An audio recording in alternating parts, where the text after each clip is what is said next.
Facilities that make this program possible are provided by the City of Highland Park. Programs are produced independently by members of the community. The City of Highland Park is not affiliated with the following program or the producers of public access programming and is not responsible for the content. The following program does not reflect the opinions of the City of Highland Park.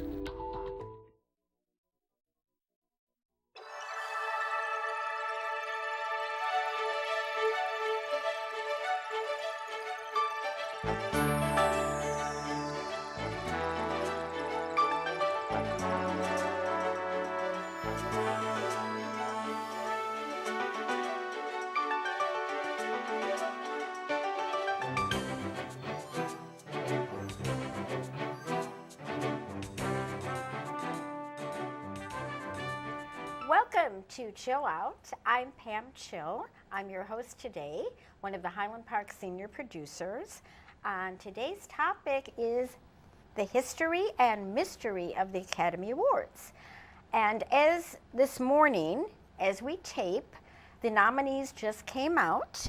And I have my distinguished historian, humorist, lecturer, who I welcome back to the program. You've been on once before, and it was so exciting because you were so knowledgeable about the history of the Academy Awards. Welcome, Eugene. Eugene Finnerman. I'm delighted to be here. Thank you so much. I'm glad you didn't file a restraining order against me. Oh, Thank no, you. I wouldn't do that. I would never do that. So, tell me. The nominees came out. We have 9 films that have been nominated. And Do you want to touch a little bit about, first we'll go into now, the present, the Academy Awards, and then we'll go back in time to the beginning, the inception of the Academy. well, the Oscars have always been political. And at one time it was simply which studio had the most clout that particular year, or who had lost a lot of money to Louis B. Mayer at the Hillcrest Country Club, and that type of politics. But now it's truly a question of demographics and sensitivity to the public, the medium of the movies as now accommodating the expectations of that. And here are the 9 films that have been nominated.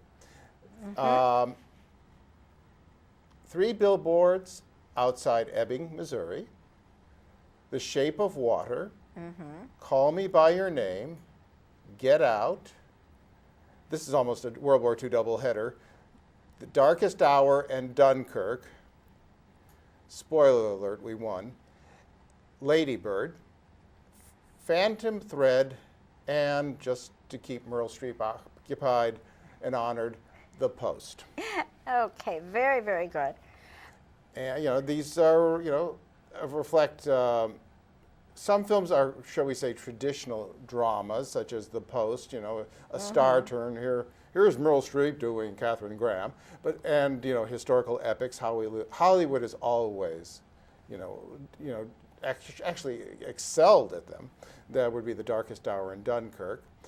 But there are also films that are, shall we say, cutting edge, adventurous in their artistry. Anything by the wonderful director Benicio del Toro, such as, and his entry this year is The Shape of Water. Call Me By Your Name, explores human relationships.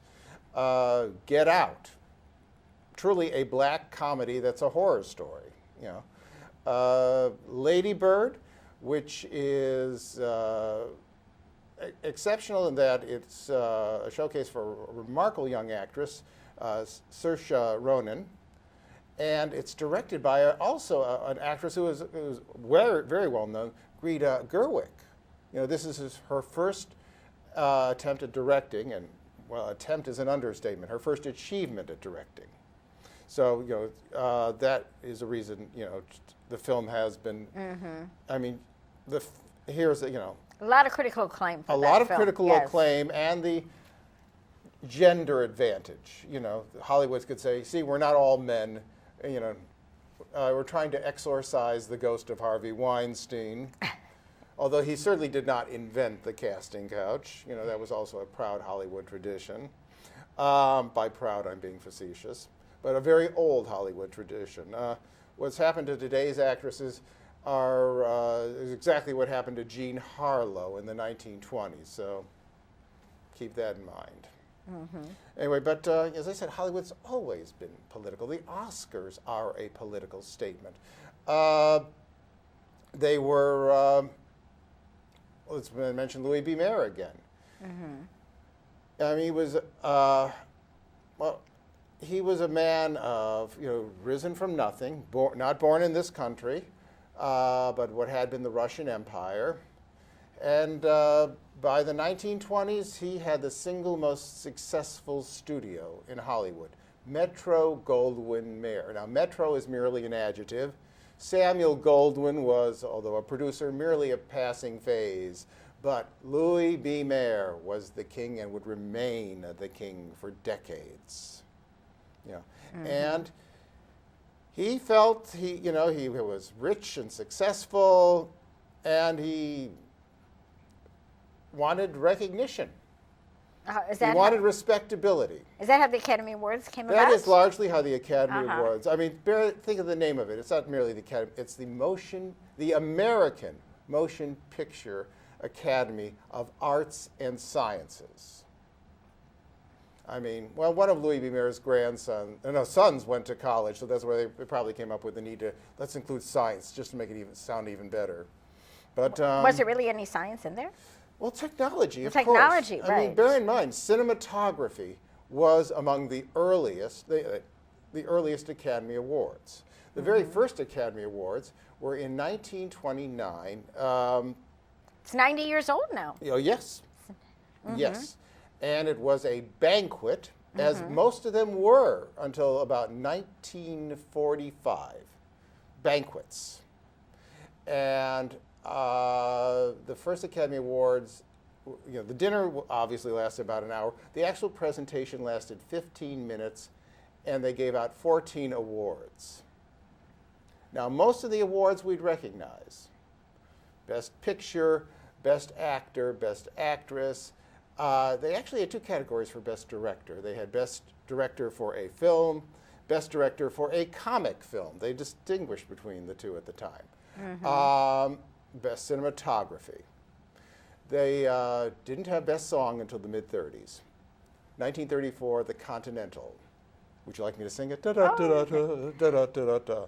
Anyway, that's only humming it. I apologize. You did a good job. Thank you. Not as good as Fred Astaire did with Ginger Rogers, but it was their vehicle. The Continental was their vehicle flying down to Rio. Best Supporting Actor and Actress was not until 1936. So it was a shorter list of awards at the time. One award that did not survive sound was the Best Credit Writing. Remember when you look at an Academy Award, or a silent film, you see these flashcards for the dialogue. Oh, yes, I do remember. I mean, when someone is Buster Keaton, it would say, right. When some villain is going to try, to do his worst to Lillian Gish, he'll say, "You cad." Somebody wrote that, and someone got an Academy Award for writing that. But that did not last. In fact, the very year that the Academy Awards, the Academy was founded, 1927, was the year that a shoestring studio named Warner Brothers came up with this great gimmick called the talkie. The talkie, yes. And they had Al Jolson, who quite prophetically said, "You ain't heard nothing yet." Actually, there was... Jazz Singer, was that the first? That was the Jazz Singer. It was a jazz singer. It was an exceptional film. It's terribly dated by our standards, but it is a historical document. I mean, the very first talkie, and it wasn't a complete talkie. There were still the early scenes are of the dialogue on the Lower East Side, where Al Jolson's character revolts against his family. He doesn't want to be a cantor. He wants to go into show business. The jazz singer. And during those scenes, you see the titles, the credit titles. But then suddenly, when the young Jackie Robbins, formerly Jacob Rabinowitz, is in London and becomes a hit, with his songs, you first hear him singing, including Toot Toot Tootsie, Goodbye. And then he says the first actual line of dialogue that isn't singing, "You ain't heard nothing yet." You know, that was the revolution. And it really was the revolution because it changed, well, literally, the casting. Let's see if we can see some of the credits. If there's, Some of the sides coming up. let me show yes. you some of the early, let's see, first, yes, please. As handsome as I am, you might actually like to see some of the actors. Well, first off, Okay. this is the creation, this is Judge Harding's family. This is how Louis B. Mayer fantasized his own family. He actually was proud that he had invented the American image of what a family should look like. And here you see Andy Hardy and his family. That's played Mickey Rooney, of Right. course.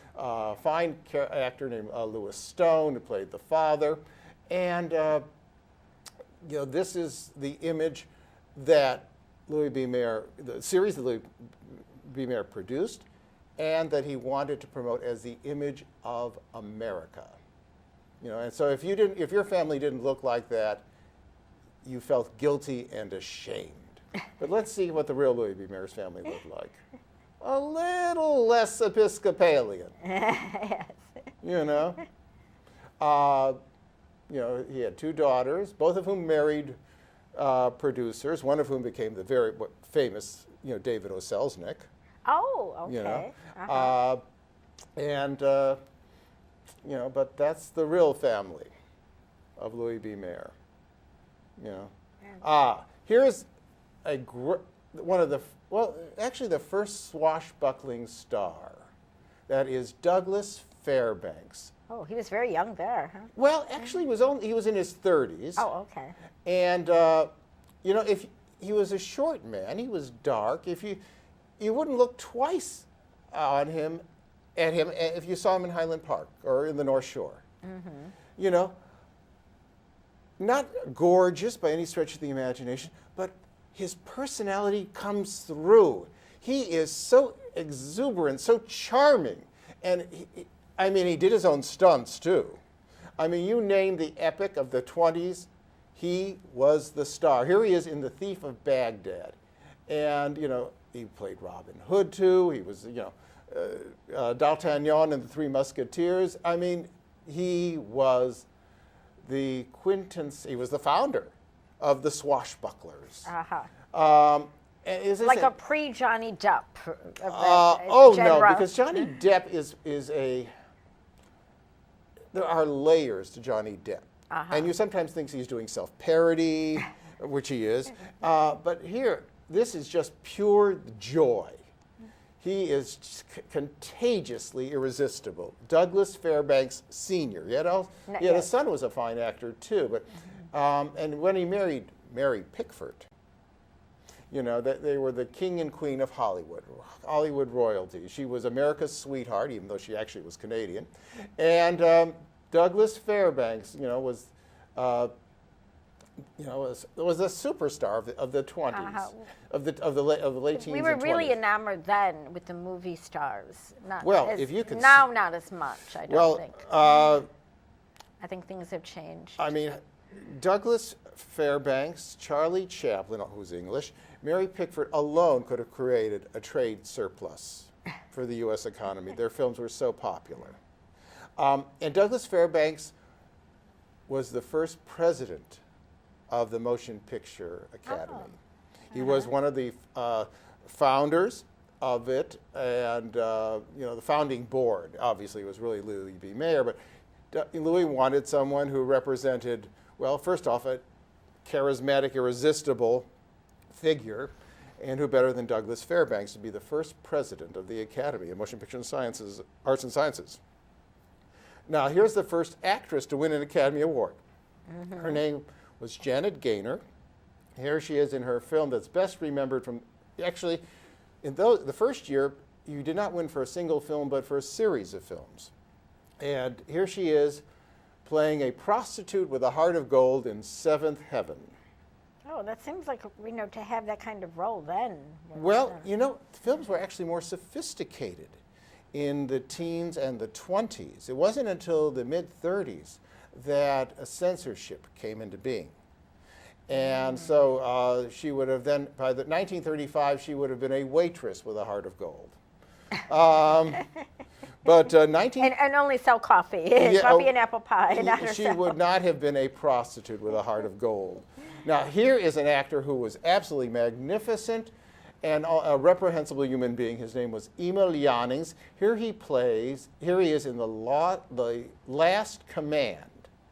And here he plays a Russian general, a former Tsarist Russian general, who is reduced to being an extra in Hollywood movies. Well, it beats a firing squad, I think we agree. But here he is. He was a superb actor in silent films. And he is famous for one talkie. He was the high school teacher who throws away his career because he's infatuated with a young singer at a nightclub played by Marlene Dietrich in The Blue Angel. Oh, yeah. He's the professor who destroys himself because he's so infatuated with this temptress Lola. Now, that was a 1931 film. Now, he went back to Germany because when sound came, he was virtually unintelligible in English. As fine an actor as he was, it wasn't in English. Mm-hmm. And so, however, he did, as you know, he not only won the Academy Award for Best Actor, he also pioneered the abysmal acceptance speech. He actually wasn't at the banquet, and the first dinners, really until 1940, were banquets, not legend has it how many of the winners were, drunk by the time they got their award. But he actually sent a telegraph, and it reflects why he didn't exactly master English. Thank you. I therefore ask you to kindly hand me now already the statuette for me. Does this man have a career as a writer in English or speaking? No. And when Hitler came to power, so many of the other stars and directors of Germany had to leave for reasons of their health. But, actually, Jannings was half Jewish. So he went to court insisting that he was actually illegitimate, that he was the result of a liaison between his father and a German Aryan maid of the house. So someone quipped, this is the first time someone went to court to prove he was a bastard. Anyway, but because he was a star, Germany was delighted to have one who was willing to stay. Ironically, but magnificently, Marlene Dietrich, his co-star in The Blue Angel, would refuse to do anything in Germany and came to Hollywood. And during World War II, there was the joke, she was at the front more than Eisenhower was. She entertained, she was part of the USO tours. She was part of Orson Welles' magic USO show. I mean, every night he would saw Marlene Dietrich in half as part of, because Orson Welles was an amateur magician. Oh. For reasons of his health, he was draft exempt, but he still insisted on serving, on the front of the troops. And he had this rather attractive and well-known assistant, Marlene Dietrich. Anyway, I digress, but that's my normal way of communicating. I think of Orson Welles, I think of the classic Citizen Kane, which anytime you take a film course, it's like one of the prerequisites is, to watch Citizen Kane. Well, unfortunately, making Citizen Kane, although it's a masterpiece, made him an outcast in Hollywood already because the studios did not want to offend William Randolph Hearst. Louis B. Mayer actually offered, Welles money. He said, here's the money, just don't release the film. Welles obviously refused. Anyway, so let's see. That's Greer Garson, and she continued Emil Jannings' legacy of giving horrible acceptance speeches. Hers lasted 6 minutes, and we don't know, she was probably sober, she just was naturally incoherent. But since that time, and fortunately, for her and for the public, the speeches there was only radio coverage at the time, and it was very limited, so they didn't have to listen to 6 minutes of Greer Garson rambling. What they used to do was they would have clips of the winners receiving the prizes, and they were shown in the movie houses. And so obviously if someone had been, shall we say, less than sober, that did not make it. No one had to hear Greer Garson rambling on, and because in radio, you didn't have to see how abysmal Wallace Beery's table manners were. Remember, these were banquets initially. So, that was the story. But they did have some radio coverage. The first television for the Oscars was 1952. Now, I should mention that the beloved Bob Hope during the 1940s was the host for most of those years. Yes. I thought he was an excellent host. Oh, he was. Yes. He really was. I remember him, and he wasn't consistently the host. Sometimes he had a co-host, and sometimes there were years that they had an alternate host. Actually, the first one I actually remember, Danny Kaye was the host. Strange. I think I was 8 years Johnny old. Carson's host a Johnny lot. Carson, that was later Crystal's now, hold of it course. later, Well, yeah. now it'd be difficult to get Bob Hope to do it. No, he's I gone mean, well, many through a years. Ouija board, I suppose. And, but let's see. Well, there is an illustration. I work with a delightful illustrator, and ego, ergo, ego, I am, therefore I am, which, and you'll notice that the it's sort of like the Acropolis, but instead of columns, you have Oscars. Exactly, reflecting, in effect, the ego of the moguls of Hollywood. Let's see, what else? I wanted to show you, here was the villain of that Emo Yannings film, The Last Command. This was an actor who specialized playing greasy, sinister roles. Now, he might look vaguely familiar to you because when sound came into being, this supporting actor suddenly became a leading man because he had a wonderful, incisive speaking voice. That's William Powell. Now, you probably don't recognize him without Myrna Loy, the beloved, thin man. But, he had a crisp, perfect speaking voice, wonderful for the quips he would make as, Nick Charles, but he did other roles as well. But again, the transition from sound to, from silent to talkies, it destroyed a lot of careers. It made a few. William Powell's was one of them. And of course, it was a boon for anyone who was British. I mean, because often they were stage trained, and it soon became known as the Hollywood Raj. There were so many British actors. The lure of Hollywood money. For a few years, they had to put up with prohibition. Sorry about that, but otherwise, they found a wonderful career. I mean, go to Turner Classic Movies any day, and you'll see a list, of British actors from the 30s and 40s, many of whom were wounded World War I veterans. But that's another story. We'll save that for Armistice Day. But it was, and of course, it was an invitation for writers on New York too. I mean that you were getting these scathing satirical notes from people saying, come to California, you'll get rich. They don't care what we write; they'll pay us, a fortune for it.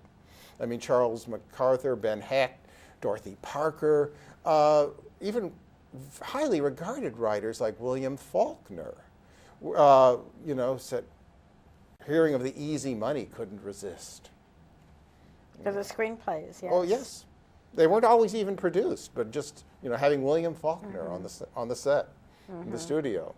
Well, now, go back to the present, everything has changed. Now, the Oscars, you said, have always been political, social, injustice, a platform for whatever cause that you might have. Well, actually, I mean, yes. people watch the Oscars for a number of reasons. masochism, primarily. Also, there's those of us of a graying generation have a morbid curiosity to see how our, some of our glamorous idols of the past look. Are they still glamorous, or should they sue their plastic surgeon? I mean, my God. Faye Dunaway is entitled to chainsaw her doctor. Too much Botox on some of them, yes. Yes. Yes. And wearing things that they would, they could have worn maybe 40 years ago, but not quite now. There is a change in one's figure. Well, but see, a lot of people watch for the, what they're going to say, what they're going to wear, the mishaps that happen, the falls, whatever is going to happen. Well, naming the wrong winner is unique. Oh yes, that was last year's. That was unique. People are, remember, they're only allowed to speak 45 seconds. Now, I mean, how is a show that's slated for 2.5 hours always last 4 hours? Someone is obviously, talking longer than they can. And if you've won the best picture or the best actor, they're going to let you ramble on. If you want to name your therapist, your high school English teacher, they're not going to stop you. If you're the best set designer, you're going to get 45 seconds, and then one of those models will rip your arm off as she's guiding you off the stage. Those models are also black belts. I'm almost certain of it. So, the music starts playing up, and the music starts playing, and they just get them off of the stage. Yes. But it is, so we do sometimes listen. In the history of the Oscars, what do you consider like the biggest fiasco? I mean, I know we had a flasher one year. That was a time that was a gimmick. Seriously, yes. That wasn't a fiasco at all.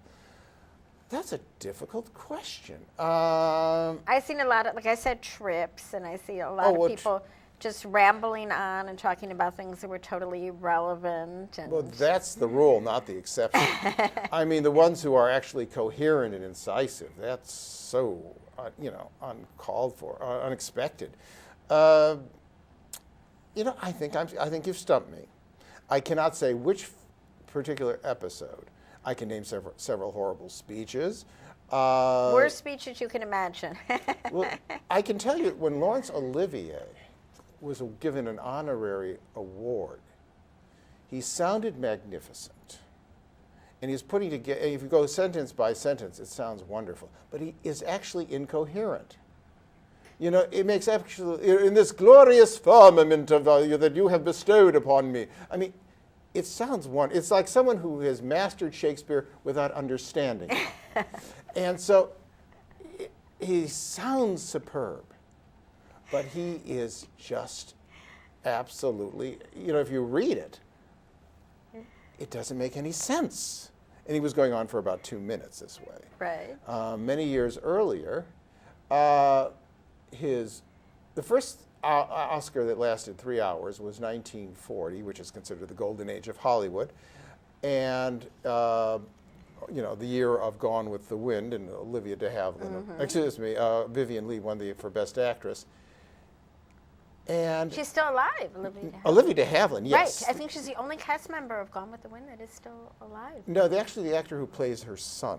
Oh, really? Bear in mind, okay. the actor who played Beau is still alive. Yes, she's about 102. She's won 2 Academy Awards. One for a film that is still superb called The Heiress. Oh, I love that one. It is a marvelous film. And another which I think is badly dated called To Each His Own, a tearjerker. Not really very good.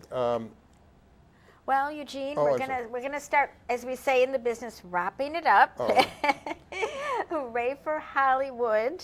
The Academy Awards are going to air on March 4th, 2018.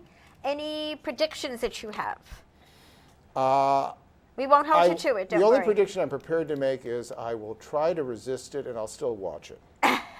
That is one prediction. Do you prefer the red carpet or do you prefer the actual awards? The red carpet is so annoying. I really hate that. Oh, I mean, know. The way that people just accost the stars. They accost the stars, and then you're wearing jewelry. What are you wearing? What are you wearing? I am now, by the way, wearing vintage Pam's Closet. So this is what I'm wearing, and we look forward to the Academy Awards.